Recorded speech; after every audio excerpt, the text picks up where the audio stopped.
안녕하세요, 신 작가입니다. 그동안 고생 많이 하셨습니다.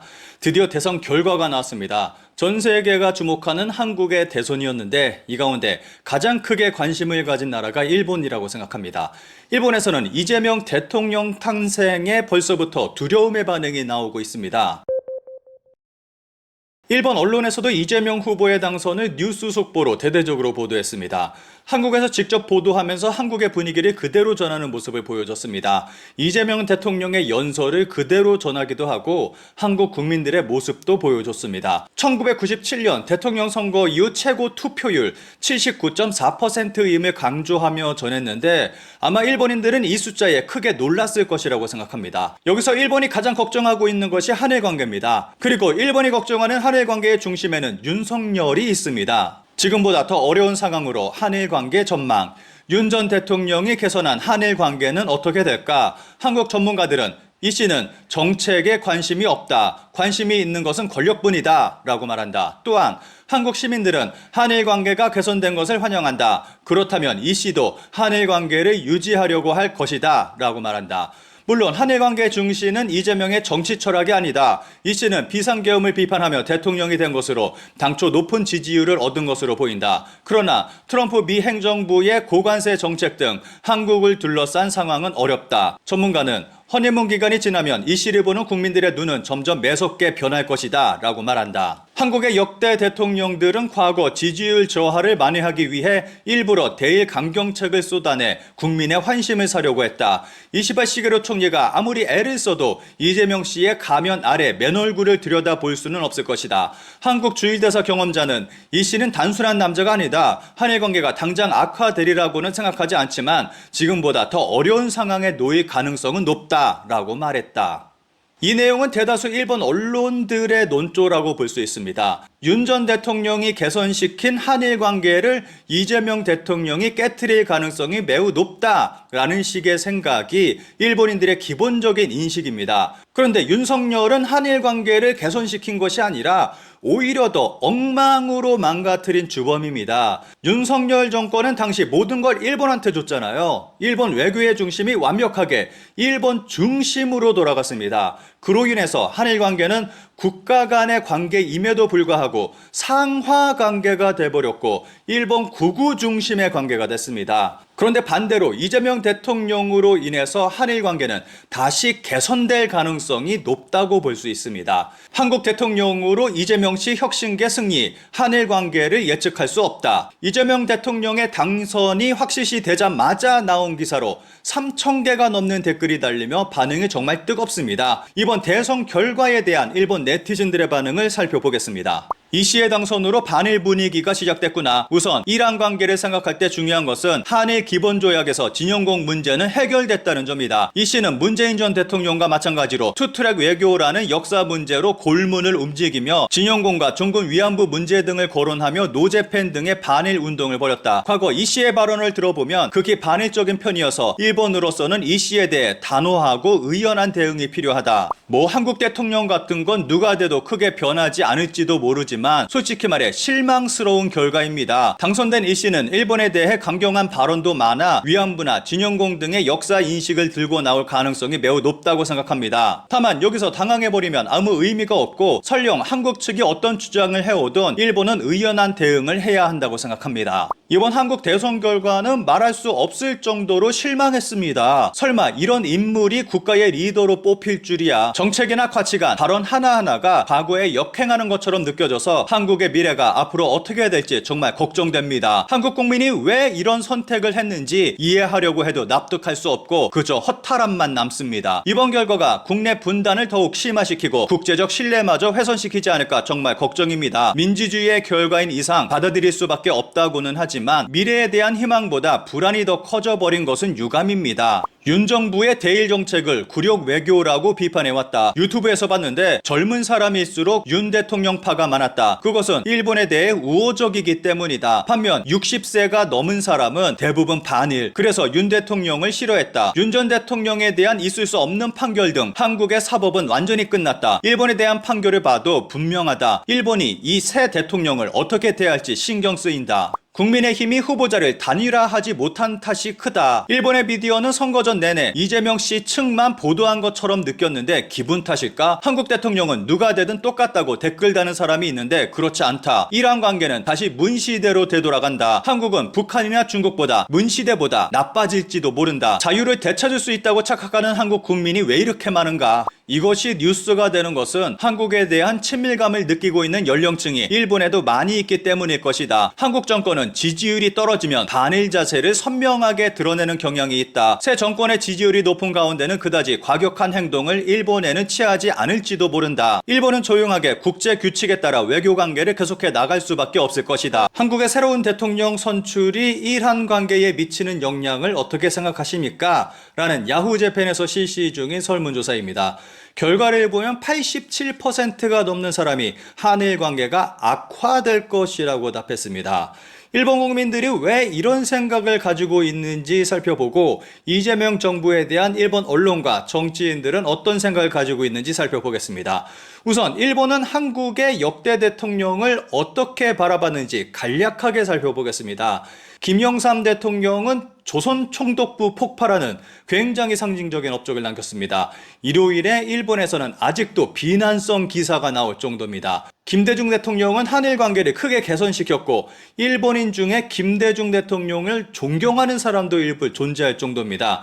하지만 역사, 독도 문제에 대해서 강경한 자세를 취한 것과 진보 정치인이라는 이유로 일본 언론에서는 비난성 기사를 내보내고 있습니다. 노무현 대통령은 일본과 독도를 사이에 두고 군사적 충돌까지 각오하며 정면으로 맞섰습니다. 당연히 일본 언론은 지금도 비난성 기사를 쏟아내고 있습니다. 이명박 대통령은 독도를 직접 방문했습니다. 당시 일본은 정말 큰 충격에 빠졌고 이명박 대통령 역시 일본의 비난에서 자유롭지 못했습니다. 박근혜 대통령은 위안부 합의 등 친일적인 정책을 펼치기는 했지만 정권 초기 일본과 적대적 관계를 유지했고 심지어는 중국의 전승절에 참석하는 어이없는 행동까지 벌였습니다. 그리고 세월호 참사 당일 7시간 행적에 의혹을 제기한 산케이 신문 지국장을 한국의 일부 시민단체가 명예훼손으로 고발했습니다.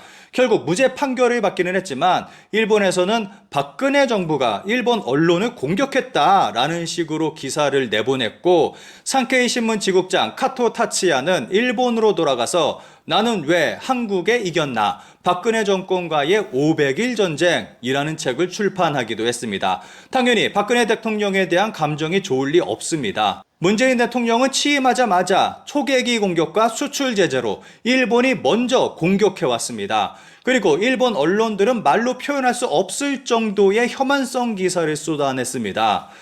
그런데 여기서 윤석열 대통령만 일본 언론과 정치권의 공격에서 자유로웠습니다. 일본에서는 비판은커녕 칭찬하는 내용만 흘러나왔습니다. 윤석열은 한일 관계의 모든 것을 일본 중심으로 진행시켰고 일본 국민들의 존경을 한몸에 받았습니다. 심지어 윤석열은 한일 간의 역사 문제까지 일본 중심으로 해결하고자 했습니다. 한국이 민주화되고 난 이후에 일본에서 비난받지 않은 유일한 대통령이 윤석열입니다. 심지어는 윤석열을 칭찬하는 기사까지 나왔으니까 더 이상 자세한 설명은 필요 없다고 생각합니다. 이렇게 윤석열을 제외한 나머지 대통령들은 전부 일본 정치권, 언론에게 무지성적 반일 공격을 당해왔습니다.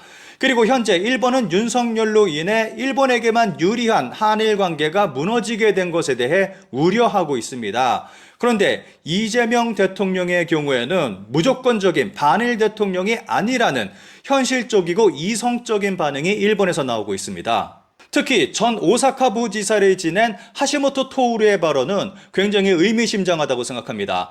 하시모토를 비롯해 일본의 여러 곳에서 지금까지 들어본 적 없는 상식적인 발언들이 나오고 있습니다. 무조건적인 반일 프레임이 아니라 이재명은 다르다. 우리가 이에 맞춰가야 한다라는 주장입니다. 하시모토 토우루 씨 자신과 생각이 달라도 한국 이재명 대통령은 심지 있는 정치가 일본에 대처할 수 있는 사람 있나? 반일 꼬리표에 바로 반일이라 비난하지 말라. 우리의 눈을 의심하게 하는 내용이 아닐 수 없습니다. 이재명 대통령의 당선이 확실시된 4일 하시모토 전 오사카부 지사는 한 TV 프로그램에 출연해 자신이 생각하는 이재명 대통령에 대해서 이야기했습니다. 그런데 항상 극우적 발언만 하던 그가 이런 말을 했다는 것이 놀랐습니다. 주요 내용을 살펴보겠습니다. 이재명 씨와 나는 생각은 다르지만 심지 있는 정치인이라 생각한다. 뜻과 에너지가 대단하다.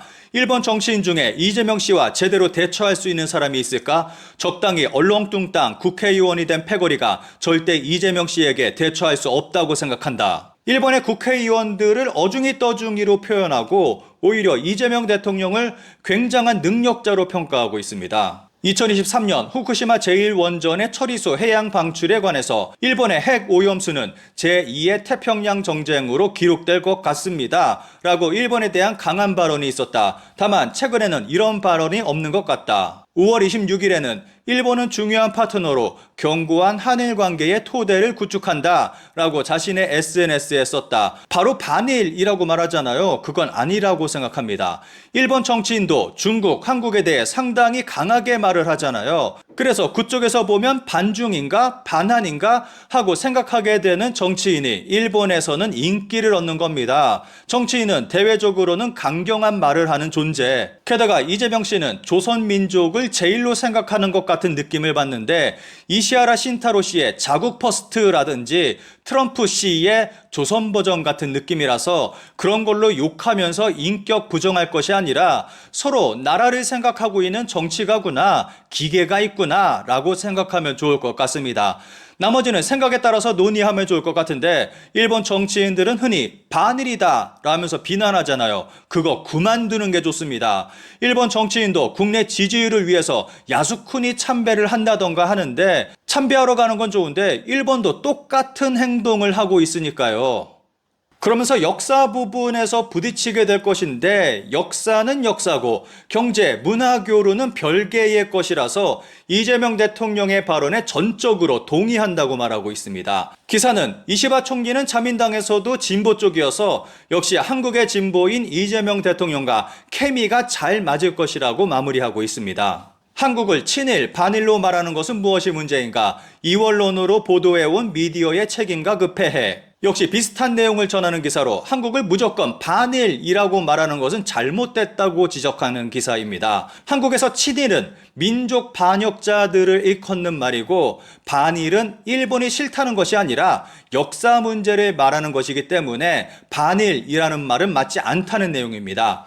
젊은이들에겐 한국을 친일, 반일로 말하는 것이 촌스럽다. 이재명 대통령 탄생으로 언론은 주목도, 전문가, 문화적 교류로 서로 좋아하는 사이가 돼 있다. 일본 젊은이들은 더 이상 한국을 친일, 반일로 구분짓지 않고 이미 서로가 문화적으로 우호관계가 견고히 형성되어 있다고 전하는 기사입니다. 이재명 대통령의 당선에 대한 일본 언론의 발언은 이전과 크게 다른 모습을 보여주고 있습니다. 여전히 주류는 이재명은 반일이다를 외치고 있지만 일본의 일부 영향력 있는 보수계 인사들이 이재명 대통령의 발언에 동의하며 긍정적이고 계몽된 발언을 하고 있습니다.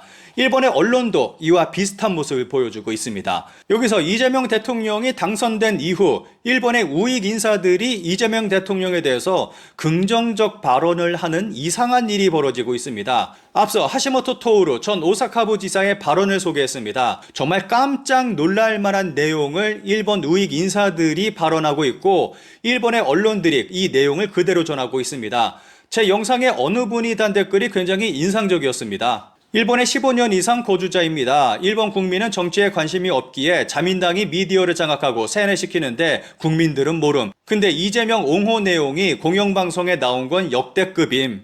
이재명 대통령에 대한 일본 언론의 반응이 굉장히 놀라울 정도입니다. 이런 반응은 여기서 끝이 아닙니다. 의외로 반일 봉인된 이재명, 이번 기회에 이시바 총리는 정상회담을 모조리 험악하게 한 키시다 윤 이전의 전철을 밟지 마라. 이재명은 반일을 봉인했다. 그러니까 이시바는 문재인 시절과 같은 전철을 밟지 말라는 충고의 내용입니다.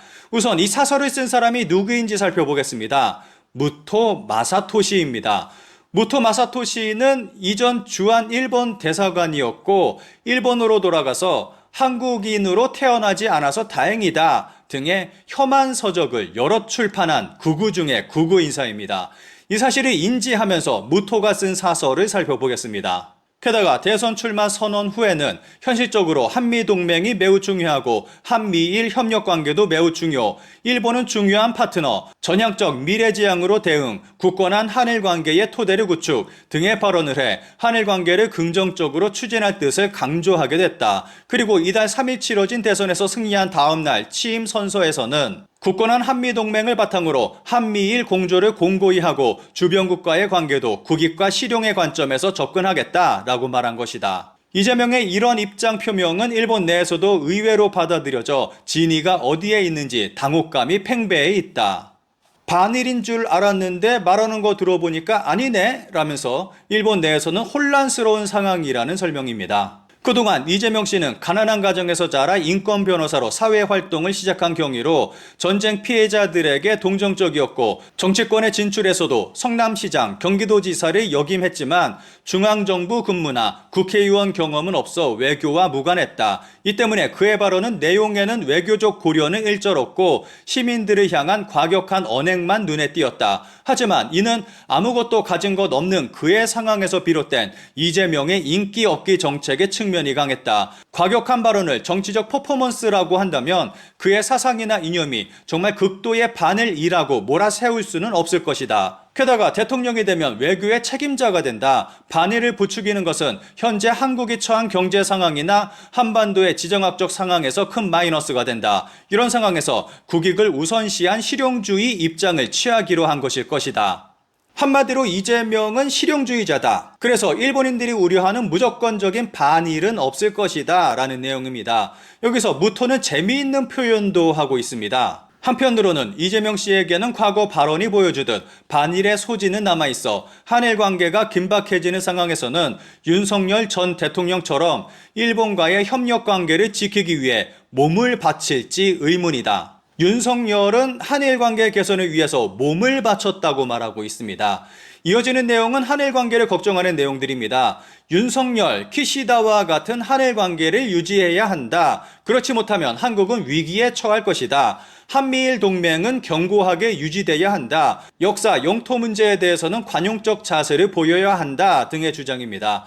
이 발언을 반대로 생각해보면 그만큼 일본은 한국을 강하게 원하고 있다고 볼 수 있습니다. 한미일 관계에서 한국이 빠지면 일본은 곤란한 상황에 빠지게 됩니다. 그리고 일본은 한일 지소미아를 강하게 원하고 있습니다. 그리고 일본은 한일 간의 역사 문제에 대해서 한국이 문제 삼는 것을 무척이나 걱정하고 있습니다. 그리고 한국이 독도에 대한 영유권 주장을 강하게 하면 할수록 일본은 난처해지는 상황이 됩니다. 이 사설에서 무토는 오히려 이시바를 향해서 이재명은 양측의 이익과 관련된 관계성을 중시하는 사람이다 라면서 다음과 같이 마무리하고 있습니다. 이재명 정권은 일본의 위험한 정권이라고 필자도 예전에는 생각해왔다. 그럴 가능성을 배제할 수 없다. 그러나 강한 진보계의 이재명 정권에서 이란 관계가 만일 안정된다면 그것은 향후 이란 관계에 있어서 큰 자산이 될 것이다. 예전 같았으면 반일이다. 일본은 대응해야 한다. 라고 주장했겠지만 이재명 대통령과 관련해서는 뭔가 훈훈하게 마무리하고 있습니다. 하시모토 토오루, 무토 마사토시 등 일본에서 큰 영향력을 가진 우익 인사들이 이재명 대통령을 대하는 태도가 이전과는 크게 달라졌다는 것을 알 수 있습니다. 일본인들이 부러워하는 한국의 정치 중 하나가 직접 선거입니다. 대통령을 국민이 직접 선출한다는 것을 대부분의 일본인들이 부러워합니다. 그래서 이제 일본의 선거 기간 동안 벌어지는 선거운동은 한국과 비교해 굉장히 초라하다고 느껴집니다.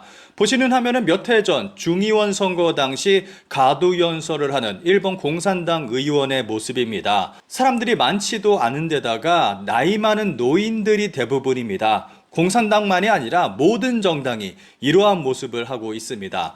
일본의 개표 방송 모습입니다. 뭔가 썰렁하고 촌스럽다는 느낌도 듭니다. 한국의 기발하고 화려한 개표 방송하고는 너무도 커다란 차이를 보여줍니다. 한국의 선거는 활기가 넘치고 사람들이 적극적입니다. 하지만 일본의 선거는 조용하고 사람들이 소극적인 모습을 보여줍니다. 이러한 모습은 투표장에서도 나타나고 있고 최근 한국이 부럽다는 목소리까지 나오고 있습니다. 다들 잘 아시다시피 일본의 투표용지는 도장을 찍는 것이 아니라 후보의 이름을 직접 손으로 쓰게끔 하고 있습니다. 그것도 연필로 써야 합니다. 2021년 코로나가 한창일 때 일본에서는 총선이 있었습니다. 그런데 군마현 오타시에서는 코로나 감염 방지 대책으로 1인당 1연필을 제공하고 사용한 연필은 가져가도록 결정했습니다. 이후 오타시에서는 헬게이트가 열렸습니다. 당시 오타시의 유권자는 10만여 명이었습니다. 그렇다는 것은 10만여 개의 연필을 깎아야 된다는 것입니다. 시에서는 항바이러스 기능이 있는 연필 1만여 개를 구입했고 시 공무원들은 며칠 밤을 새워 1만여 개의 연필을 깎아야만 했습니다.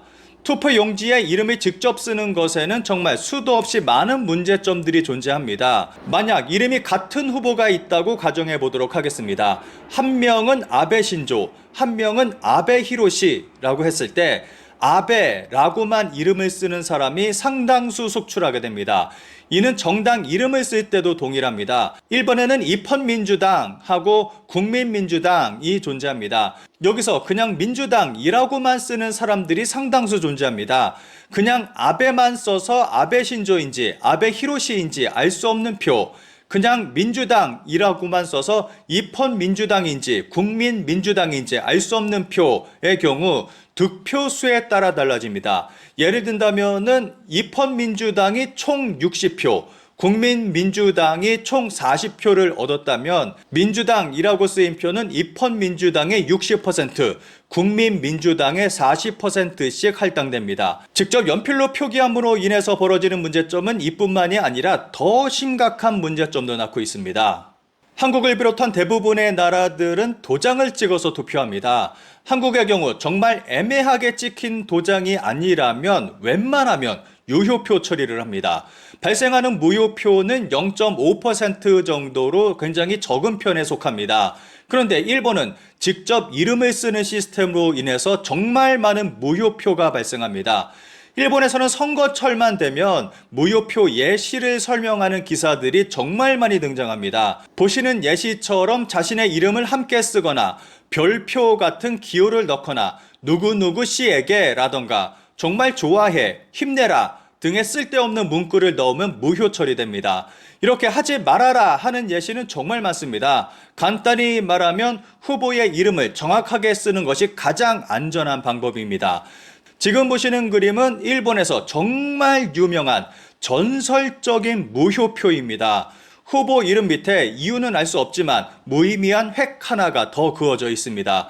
이 표는 이것 때문에 일본 최고 재판소에서 무효표 판정을 받았습니다. 이 표가 무효 판정을 받은 이유는 개표소에 후보자의 입회인이 있는데 이렇게 특별한 표시를 보고 그 사람이 투표해줬구나 라는 것을 알게 되고 표의 대가로 돈을 지불할 수 있기 때문이라고 합니다. 그런데 보시는 그림과 같이 이름 밑에 우리의 시에 해당하는 사항을 붙이는 것은 유효 처리됩니다. 이름과 함께 상 등의 호칭은 괜찮다고 합니다. 심지어는 형님, 아들, 부인, 선생, 각하, 미스터, 미스 등도 모두 유효표 처리됩니다. 그런데 누구누구에게를 붙이면 안 됩니다. 나카무라 형님은 되지만 나카무라에게는 안 된다는 것입니다. 보시는 것처럼 이렇게 알아보기 힘들 정도로 글씨가 엉망이어도 일단 누구를 말하는지 알 수만 있다면 또 이거는 유효 처리된다고 합니다. 위에 굵게 쓰여 있는 한자를 잘 살펴보시기 바랍니다. 후보 이름이 한자로 소나무 송자에 둥글 환자를 쓰고 있습니다. 그런데 아래에 직접 후보 이름을 쓴 것에 송환이라고 쓴 것은 단 하나도 없습니다. 송구, 환송, 송본, 송림, 송산 등 제각각 다양합니다. 그런데 1번을 제외하고는 나머지는 모두 유효입니다. 1번만 무효입니다. 1번은 구자에 획 하나를 긋지 않아서 무효고 나머지는 분명히 후보 이름을 알고는 있지만 잘못 썼다고 판단할 수 있어서 유효표가 된다고 합니다.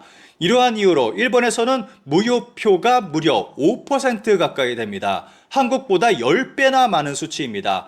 이 외에도 말도 안 되는 예들이 수두룩합니다. 그런데 한 가지 확실한 것이 있습니다. 판단하는 사람 맘대로 유무효를 정할 수 있다는 것입니다.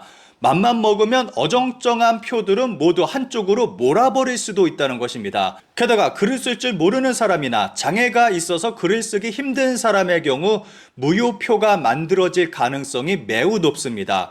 이러한 일본의 투표 방식으로 인해서 일본에서는 항상 논란이 일고 있습니다. 그리고 이러한 투표 방식은 투표를 하지 말라는 것과 마찬가지라고 생각합니다. 자민당 일당 독재가 끝나지 않는 한 일본의 투표 방식은 바뀌지 않을 것이라고 생각합니다. 한국 연예인은 필수, 빨간색과 파란색 옷 금지, 젊은이는 인증샷 촬영, 한국만의 선거 문화를 들여다보다. 이번 대선을 통해서 한국 선거 문화를 소개한 기사입니다. 그런데 기사에 달린 댓글이 정말 재밌습니다. 일본 네티즌들이 특히 주목하는 것이 한국은 투표용지에 도장을 찍는다라는 부분입니다. 일본도 바뀌어야 한다, 한국이 부럽다라는 식의 댓글이 상당히 많습니다. 기입식은 잘못 쓴 것을 신경 쓰는 나머지 시간이 걸리고 무엇보다 귀찮다. 글씨 잘 못 쓰는 사람이나 한자를 잘 모르는 사람도 있는데 손을 다쳐도 도장을 찍기만 한다면 편하네. 겸사겸사 투표소 출구에 투표 기념 스탬프도 비치해줬으면 좋겠다. 투표 필증을 받고 싶어서 담당자에게 말을 걸고 싶지만 분위기상으로 꺼려지니까. 일본에서도 김영식이 아닌 선택식 선거로 하자는 얘기는 여러 차례 있었다. 그때마다 자민당이 반대하고 패안됐다. 이유는 단순한데 김영식 이름이 알려진 현직 후보에게 유리하다는 이유다. 부담 없이 이거 좋네, 일본에서도 하면 좋다고 생각하지만 생각할수록 허무해지는 투표 방법의 이야기. 도장 투표가 올바르다. 이건 일본에서도 도입해 주었으면 한다. 민주당이라고 쓰면 국민민주와 입헌민주로 반반 나눈다는 이유를 알 수 없는 방식을 쓰지 않아도 될 것이다. 자민당에는 절대 들어갈 수 없으니까 라고 민주당이라고 써버리는 사람이 이번에도 속출할 것이다. 도장이 아니라도 좋으니까 적어도 인쇄된 종이에 동그라미라도 치게 해주면 좋겠다. 투표 집계도 결국 사람이 하기 때문에 달필인 사람이 있으면 시간도 걸린다. 도장 투표는 분류하는 것도 빨리 끝날 것 같다. 꼭 도입해 주었으면 좋겠다. 직접 선거이기 때문에 투표율도 높다고 생각합니다. 일본도 슬슬 재검토할 시기라고 생각합니다. 여러 가지로. 다만 자민당이라면 100년 앞까지 함께겠지요. 세금은 수입의 80% 정도까지 오를지도 모릅니다.